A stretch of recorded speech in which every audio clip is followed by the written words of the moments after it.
pia kuja mtakatifu au mwaye kwa sababu tabia kuwahi. Nitamani sana hapa nifike kabla ya 2:00 ili sasa nikatibu kidogo. Yaani nitamani nifike ili niwaone. Basi siku nyingine Mungu atusaidie, lakini nitamani sana yaani nifike kabla ya 2:00. Lakini Mungu atusaidia siku moja nitakuja nione je, ni kweli tunawahi katika ibada? Amen. Ndugu zangu, tunaanza somo letu la kwanza. Linasema hivi: usiogope kumtupa Yona baharini. Usiogope kumtupa Yona baharini. Hivi nimesemaje? Usiogope kumtupa Yona baharini. Sema tena. Usiogope kumtupa Yona baharini.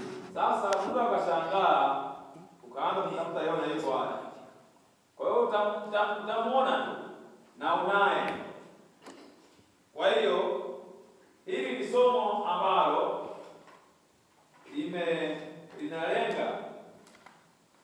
linalenga kumtambua Yona katika maisha yetu, katika maisha yetu. Somo hili linalenga tuweze kumfahamu Yona aliyepo katika maisha yangu au katika maisha yako.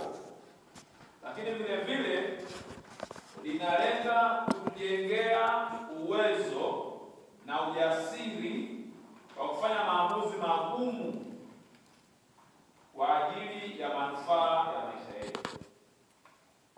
Somo hili limelenga moja, kumfahamu Yona aliyepo katika maisha yako, katika maisha yangu. Tupate uwezo wa kumtambua Yona aliyepo katika maisha yako. Alafu 2, upate uwezo, upate ujasiri, upate hali ya kufanya maamuzi magumu ya kumtupa nani? Huyo Yona ambaye baada ya kumtambua Yona uliye naye katika maisha yako.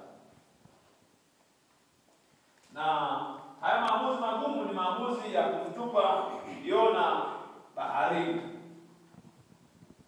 Kwa hiyo hatuna budi katika maisha yetu ya kiroho au ya kimwili kujinusuru. Hatuna budi katika maisha yetu ya kiroho na ya kimwili, ili maisha yetu kujinusuru, hatuna budi Kiswahili kutokuwa au kuwa na ujasiri. Ukisema hauna budi, unatumia neno kuto au unatumia neno kuwa? Hatuna budi. Haya. Kwa hiyo ili tuweze kujinusuru katika maisha yetu ya kimwili na kiroho, hatuna budi kuwa wajasiri. Ndio la ya kufundisha wasomi. Wakati kidogo unaeleweka. Sasa mwingine ningeanza kuongea na Kiswahili nakosea. Hadi kama unakosea, wengine wanasema baada ya kusema na chenye wanasema vyenye. Watu wa kabila fulani. Kwa hiyo lazima tujue Kiswahili. Sawa jamani? Amen. Baada ya kusema chenye anasema vyenye. Kwa hiyo ndugu zangu, tunatakiwa kwanza tumtambue nani?